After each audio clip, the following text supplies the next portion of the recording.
Hello student, welcome back to my YouTube channel online study by Shivshankar. प्यारे बच्चों, आज मैं बात करूंगा जो बच्चे 7 फरवरी को इंग्लिश का पेपर देने जा रहे हैं क्लास 10वीं के बच्चों के लिए। ये मोस्ट इम्पॉर्टेंट मॉडल पेपर है। सेम ऐसे ही इंग्लिश का मॉडल पेपर आएगा बच्चे, सेम 100% ऐसे। अगर इस पेपर को भी सॉल्व करके जाते हो ना बच्चे, तब भी आप 100% कुछ ना कुछ नंबर आपको गेन कर पाओगे। तो आइए बच्चे बताते हैं किस प्रकार से प्रश्न आएगा और कैसे हमें करना है। देखिए बच्चे, सबसे पहले हमें क्या करना है बच्चे, ये क्लास 10 के लिए बच्चे ध्यान रखना, इंग्लिश का पेपर रहेगा बच्चे। ये आपका कोड है ना, 817 NX ये कोड रहेगा बच्चे, जो कि आपको कॉपी में डालना पड़ेगा बच्चे। यहाँ पर आपको रोल नंबर लिखना है और यहाँ पर आपको लिखना बच्चे अपना नेम।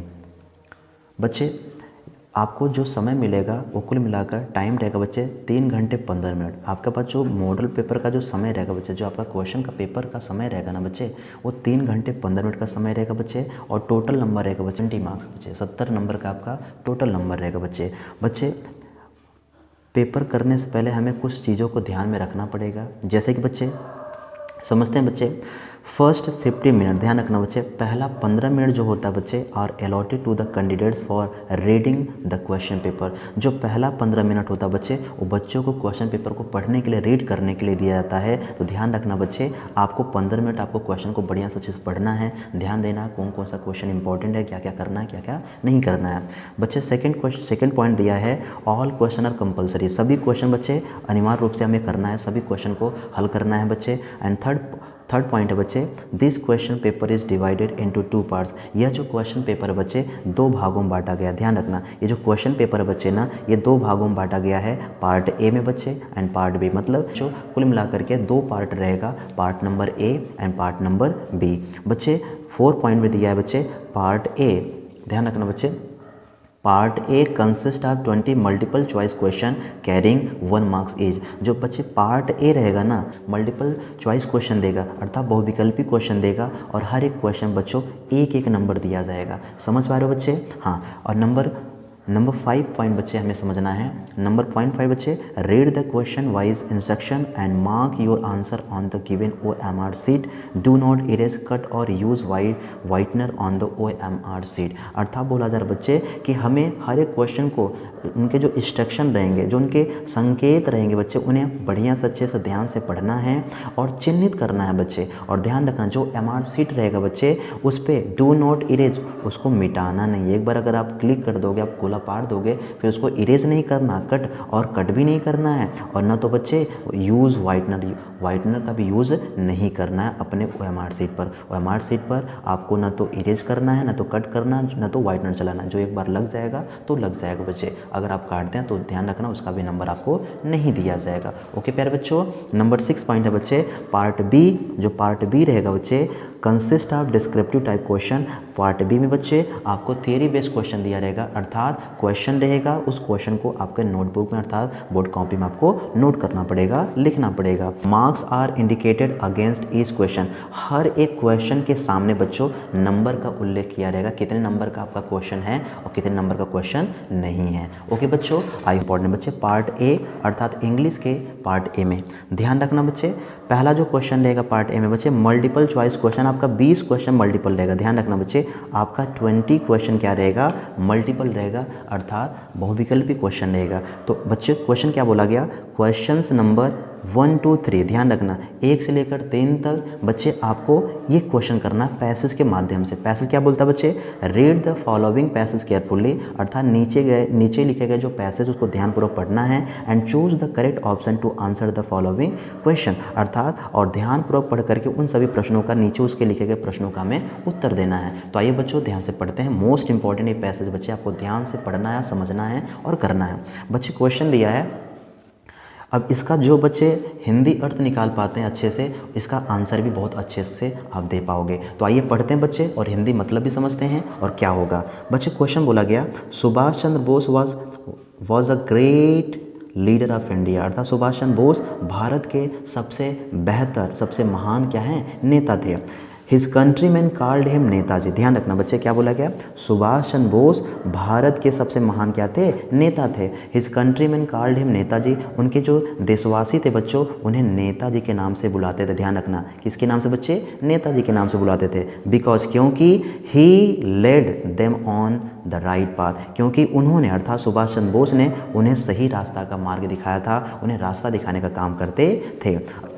सेंटेंस है, he was impressed many times. बच्चे जो सुभाष चंद्र बोस है ना, कई बार उनको है ना सलाखों के अंदर भी जाना पड़ा, कई बार उनको जेल भी जाना पड़ा था। आगे बोला कि बच्चे, but he soon found out, लेकिन उन्हें जल्द ही पता चल गया था बच्चे, लेकिन उन्हें जल्द ही पता चल गया था आउट दैट कि more effort should be made to make India free, अर्थात हमें और भी ज़्यादा संघर्ष करना पड़ेगा, भारत को आज़ादी दिलाने के लिए हमें और भी ज़्यादा संघर्ष करना पड़ेगा। आगे क्वेश्चन बोला बच्चे, the British power was getting weaker in the second world war. क्या बोला बच्चे कि जो द ब्रिटिश पावर था ना, जो ब्रिटिश सरकार का जो शक्ति था बच्चे, वो दिन प्रतिदिन वीकर अर्थात कमज़ोर होता चला गया। कब, in the second world war, जैसे ही द्वितीय विश्व युद्ध स्टार्ट हुआ तो बच्चे, तो जो आपका ब्रिटिश पावर था ना, उसका ब्रिटिश पावर अर्थात उसकी शक्तियाँ धीरे धीरे कमज़ोर होती चली गई। अगला है बच्चे line, he thought of seeking it from all side, अर्थात सुभाष चंद्र बोस सोचते थे कि इसे अर्थात ब्रिटिश के सरकार को, पावर की क्षमता को धीरे धीरे हमें कमज़ोर कर देना चाहिए, अर्थात वे चारों तरफ से कमज़ोर कर देना चाहते थे ब्रिटिश के सरकार के। ठीक है ना, अच्छा ध्यान समझना। वन डे, एक दिन क्या होता है, ही escaped फ्रॉम कलकत्ता, अर्थात वे कलकत्ता से बचकर निकल गए। In the guise of a Pathan, अर्थात पठान का भेष बदलकर, ध्यान रखना बच्चे, पठान का भेष बदलकर वे कहाँ निकल गए बच्चे, कलकत्ता, अर्थात कलकत्ता को छोड़ दिए। And went to Germany via Peshawar, और पेशावर के माध्यम से वे जर्मनी चले गए। फ्रॉम जर्मनी से ही वेंट टू जापान, वे जापान चले गए। ध्यान रखना, कलकत्ता को छोड़कर पठान है ना, पठान का भेष बदलकर कहाँ गए बच्चे, जर्मनी के साइड में, और किसके माध्यम से, पेशावर के माध्यम से। फ्रॉम जर्मनी, और जर्मनी से बच्चे ही वेंट टू जापान, वो जापान चले गए। He organise the Indian National Army, उन्होंने गठन किया था, किसका बच्चे, द इंडियन नेशनल आर्मी, अर्थात मतलब भारतीय राष्ट्रीय सेना का उन्होंने गठन किया था। That fought many battles against the British forces, और जिस सेनाओं का उन्होंने गठन किया था बच्चे, उन सेनाओं ने ब्रिटिश के सेनाओं के प्रति उन्होंने खूब लड़ाइयाँ लड़ा। He said to his countryman, उन्होंने अपने देशवासियों से कहा, गिव मी ब्लड, तुम मुझे खून दो, and I will give you freedom, मैं आपको आज़ादी दूंगा। तो ये रहा बच्चे इस पैसेज का मतलब, आई होप आप समझ गए होंगे। अब आइए बच्चे इसका आंसर करते हैं। ओके चलो, तो इसके नीचे बच्चे 1 से लेकर 3 तक आंसर रहेगा पैसेज के माध्यम से। अब चलते समझते हैं बच्चे। प्रश्न है आपका बच्चे पैसेज के बाद पहला प्रश्न है, हु वाज सुभाष चंद्र बोस, सुभाष चंद्र बोस कौन थे बच्चे, तो आपको बताएगा बच्चे, अ ग्रेट साइंटिस्ट, नहीं बच्चे ग्रेट साइंटिस्ट नहीं थे। अ ग्रेट आर्टिस्ट, नहीं बच्चे एक अच्छे कलाकार, महान कलाकार नहीं थे। अ ग्रेट लीडर, जी हाँ एक ग्रेट लीडर थे बच्चों, ध्यान रखना, सुभाष चंद्र बोस क्या थे, एक ग्रेट लीडर थे। नन ऑफ दिस होगा नहीं। अगला क्वेश्चन है बच्चे, give me blood and I will give you freedom, तुम मुझे खून दो, मैं तुम्हें आज़ादी दूंगा। हुज स्टेटमेंट इज दिस, यह किसके है ना वाक्य थे, यह किसके स्टेटमेंट थे, बताइए बच्चे, इसको बताएगा ना, देखो इसका 1 नंबर है बच्चे, और ये भी 1 मार्क्स का है। तो बच्चे ये किसके स्टेटमेंट थे, चंद्रशेखर आज़ाद, नहीं बच्चे चंद्रशेखर आज़ाद ने नहीं कहा था। सुभाष चंद्र बोस, जी हाँ बिल्कुल ये सही होगा बच्चे। महात्मा गांधी, नहीं बच्चे। शहीद भगत सिंह, नहीं बच्चे। तो आपका राइट आंसर क्या हो जाएगा, सुभाष चंद्र बोस। इसी पर तो कहानी था, यस सर नो।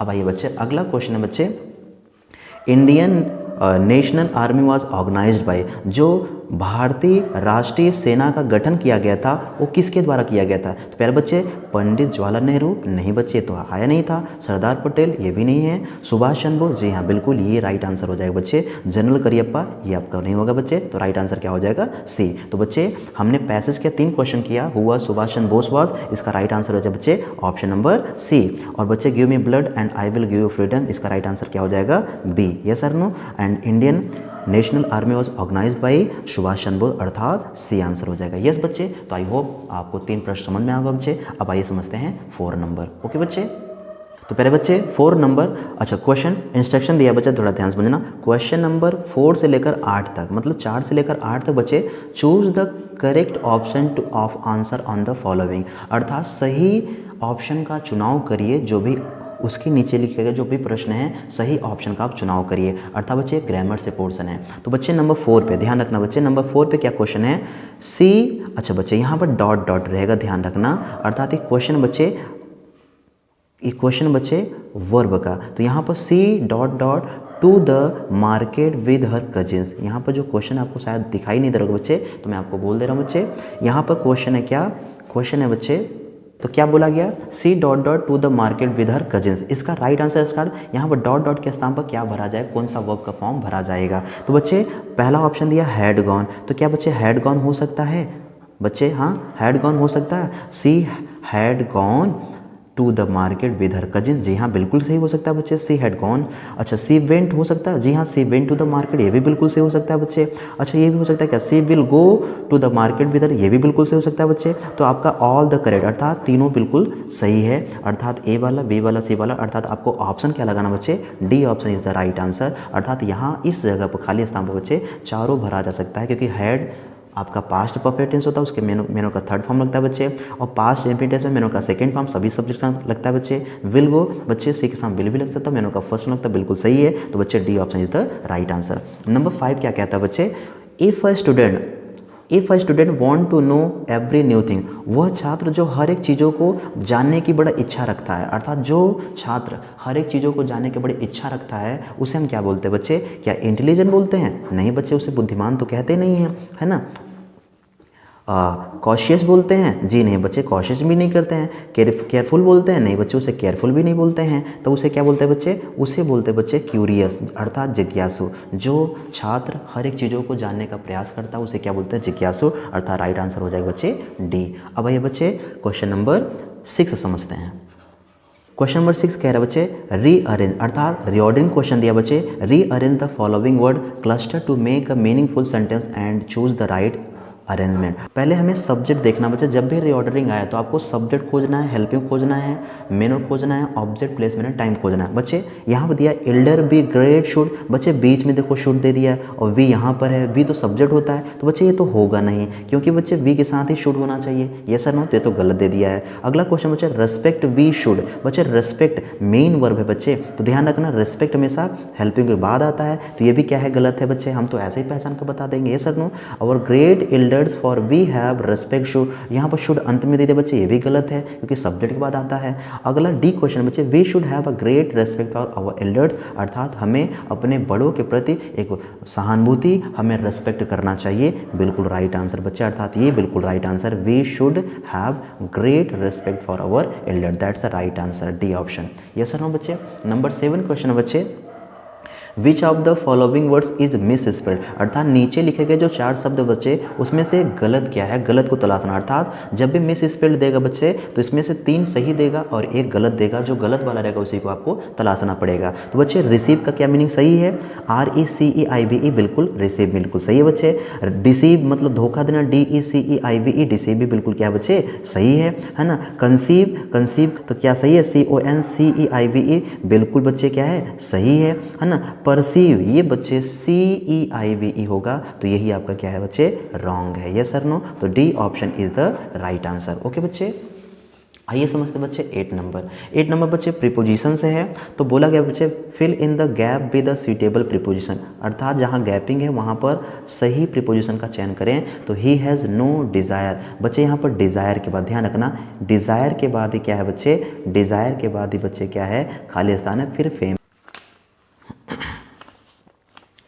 समझते हैं बच्चे क्वेश्चन नंबर 9 से 10 तक, अर्थात 9 से 10 तक आपके प्रोज से पैसेज से दिया बच्चे, प्रोज के 3 पैसेज दिया जो प्रोज आपने पढ़ा होगा। तो रीड द पैसेज, बच्चों पैसेज को ध्यानपूर्वक पढ़ना है, given below and choose the correct option to answer the question that follow. तो नीचे लिखे गए पैसों को ध्यान से पढ़िए और उसका आंसर दीजिए। तो बच्चे इस क्वेश्चन को समझना है और जल्दी से समझना बच्चा, अगर आप पढ़े होगे तुरंत आंसर कर पाएंगे। समझते हैं बच्चे, but then I slowly saw that not only I was not free, और तब मुझे पता चल गया कि धीरे धीरे मुझे पता चला कि न केवल मैं ही आज़ाद हूँ बल्कि मेरे भाई और बहन भी आज़ाद नहीं है। बच्चे नेल्सन मंडेला का है, yes no, long walk to freedom, that's right answer. तो नेल्सन मंडेला जी कहते हैं कि but then I slowly saw that not only I was not free but my brothers and sisters were not free, तब धीरे धीरे मुझे पता चलता गया कि न केवल मैं ही आज़ाद हूँ बल्कि मेरे भाई और बहन भी आज़ाद नहीं थे। तो बच्चे नेल्सन मंडेला की कहानी है। आई सा दैट, इस कहानी को अच्छे से पढ़ना है, तुरंत आंसर देना बच्चे। वैसे प्रश्न को पढ़ कर भी आप इसमें आंसर तलाश सकते हैं बच्चे। कैसे, आइए समझाते हैं। या फिर आई सा दैट, मैंने देखा कि it was not just my freedom, कि यह केवल मेरी आज़ादी नहीं था, दैट वॉज कर्टेड, केवल मेरी आज़ादी का हनन नहीं किया गया था, but the freedom of everyone who looked like I did, बल्कि मेरे जैसे जितने भी दिखाई देने वाले व्यक्ति थे उन सभी का आज़ादी को हनन किया गया था, अर्थात छीन लिया गया था। That is when I join the African, और यही कारण है कि मैं तभी ज्वाइन कर लिया, I join the African national Congress, तब मैंने अफ्रीका के नेशनल कांग्रेस पार्टी में शामिल हो गया। एंड दैट इज़ वेन, और यही कारण है, when the hunger for my own freedom, और तभी जो मेरा खुद का आज़ादी था बच्चे, become the greater hunger for the freedom of the people, my people, और वह मेरा जो खुद की आज़ादी की चाहत था, मेरा वो लोगों के प्रति आज़ादी की चाहत बन गया। जब मैं कहाँ शामिल हो गया, अफ्रीकन नेशनल कांग्रेस में शामिल हो गया, तो मेरे खुद की जो आज़ादी था, अपनी आज़ादी को न देखते हुए मुझे लोगों की आज़ादी के लिए काम करना पड़ा। लोगों की जो स्वतंत्रता थी ऑफ इस कंट्री, है ना, उसके देश में क्या किया जाता था काले लोगों के साथ। तो भाई इस प्रश्न का मतलब आपको बता बच्चे, इसका राइट आंसर हो जाएगा कर्टल, क्योंकि इसमें बात हुआ था बच्चे कर्टल का। राइट आंसर क्या हो जाएगा, कर्टल। ओके बच्चे, नंबर 10 समझते हैं बच्चे। The author felt the greater hunger for, जो लेखक थे वो सबसे चीज़ें किस चीज़ के लिए भूखे थे, अर्थात किस चीज़ के लिए सबसे अपना ज़्यादा काम करते थे। तो बच्चे नंबर 10 है the freedom of his parents, अपने माता पिता की आज़ादी के लिए नहीं बच्चे। The freedom of his people, अपने लोगों की आज़ादी के लिए। The freedom of his friend, अपने दोस्त की आज़ादी के लिए। The freedom of his neighbour, अपने पड़ोसी की आज़ादी के लिए नहीं बच्चे। तो यहाँ पर राइट आंसर हो जाएगा, उनका जो भूख था, जो उनका स्वतंत्रता था, खुद के लिए नहीं बल्कि लोगों के लिए बन गया था, अर्थात option number B is the right answer. तो हमने समझ लिया बच्चे, the author failed in the great hunger for, that is the freedom of his people. Okay बच्चे, एंड नंबर 11 to 13 बच्चे हमें समझना है, वो भी प्रोज से क्वेश्चन है। The post master was amiable fellow, इसका मतलब क्या होता है बच्चे, तो इसका मतलब होता है बच्चे फ्रेंडली। ध्यान रखना बच्चे। Anne Frank wants to keep a diary because, Anne Frank अपने लिए एक डायरी रखते थे क्योंकि, she is fond of keeping a diary, क्योंकि वो डायरी रखने का शौकीन थी। नहीं, she has no friend to talk and share her friend, क्योंकि उसके कोई भी दोस्त नहीं थे जो अपनी बातों को शेयर कर सके, जो बिल्कुल सही है। उसके बाद कोई भी दोस्त नहीं थे जो अपनी बातों को शेयर कर सके, बल्कि ये आंसर नहीं होगा बच्चे, और ये भी आंसर नहीं होगा। The main crop of Coorg is, Coorg का मुख्य फसल क्या था, राइस था, कॉफ़ी था, टी था, स्पाइसेस था। तो बच्चे कुर्ग का मुख्य जो फसल था बच्चे क्या था, कुर्ग का किसके लिए प्रसिद्ध था, तो बच्चे कुर्ग प्रसिद्ध था कॉफ़ी के लिए।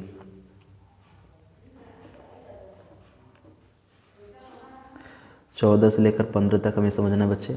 Read the given state and choose the correct option to answer the following question. तो इसका राइट आंसर क्या हो जाता है, the way a crow shook down on me the dust of snow from a hemlock tree. ये dust of snow का poem है बच्चे। पूछा who was sitting on the tree, पेड़ पर कौन बैठा था, तो बच्चे क्या हो जाएगा, पेड़ पर कौन बैठा था, अ क्रो, अर्थात कौवा बैठा हुआ था, जैसा कि कौवा की बात हुआ है। ओके बच्चे, नंबर 15 बच्चे 15वां number question, where was the poet standing, लेखक कहाँ खड़े थे, तो बच्चे लेखक खड़े थे क्या, अंडर हिमलॉक ट्री। बिल्कुल right answer, under hemlock tree, A option is the right answer बच्चे। बाकी ये गलत है, ये गलत है, ये गलत है, ए option is the right answer. 16 से 20 तक क्वेश्चन करना बच्चे, सप्लीमेंट्री से चूज करना है। At the clinic the doctor give tricky, अर्थात चिकित्सालय में, अर्थात हॉस्पिटल में जो डॉक्टर थे, है ना, उन्होंने ट्रिकी को क्या दिया, फ्रूट्स एंड वेजिटेबल्स, नहीं बच्चे। चॉकलेट्स, नहीं। नो फूड फॉर टू, बिल्कुल सही राइट आंसर, अर्थात C option is the right answer. कोई भी 2 दिनों तक भोजन नहीं दिया, बल्कि पानी ढेर सारा दिया था, तो ये आंसर होगा नहीं बच्चे। Who is the narrator of the story, the thief's story, the thief's story के जो मुख्य पात्र थे कौन थे, रस्किन बॉन्ड, अनिल, हरि सिंह या अनिल फ्रेंड। तो बच्चों थिप्स स्टोरी के जो मुख्य पात्र थे वो कौन थे बच्चे, हरि सिंह मुख्य पात्र थे, बाकी कोई नहीं थे बच्चे, ध्यान रखना। Where did Griffin stay at Iping, Griffin Iping में कहाँ रहता था, तो इन सराय में, जी हाँ बिल्कुल राइट आंसर बच्चे, सराय में, A option is the right answer. What did Ebright start collecting in childhood, बचपन में एब्राइड क्या इकट्ठा करते, बटरफ्लाई, जी हाँ, कॉइन, सिक्का, हाँ, स्टैम्प्स, ऑल ऑफ दिस, जी बिल्कुल सही right answer, D option is the right answer. Mrs Loisel went to MM Forestier to borrow, जो श्रीमती लॉयजाल थी वो अपने सहेली फॉरेस्टे को गई थी क्या उधार लेने के लिए, अ ब्यूटीफुल ड्रेस, नहीं, अ नेकलेस, जी हाँ, एक खूबसूरत सा क्या नेकलेस, हार लेने गए थे। ब्रेसलेट होगा नहीं बच्चे, बल्कि ऑल ऑफ दिस नहीं होगा, अर्थात राइट आंसर क्या हो जाएगा, B option is the right answer. तो बच्चे आज मैंने आपको समझाया top 20 question of model paper class high school के। तो बच्चे उम्मीद करता हूँ आप सभी को समझ में आ गया होगा। बाकी जो बच्चे क्वेश्चन नंबर 21 से है उसको नेक्स्ट पार्ट में बताऊंगा, ताकि आपका वीडियो लॉन्ग ना हो। ओके बच्चे, तो बच्चे अगर आप इस चैनल पे नए हो तो आप इस चैनल को ज़रूर सब्सक्राइब कर लीजिएगा और अपने दोस्तों तक ज़रूर शेयर करिएगा। ओके बच्चे, तो आज के लिए बस इतना ही। जय हिंद।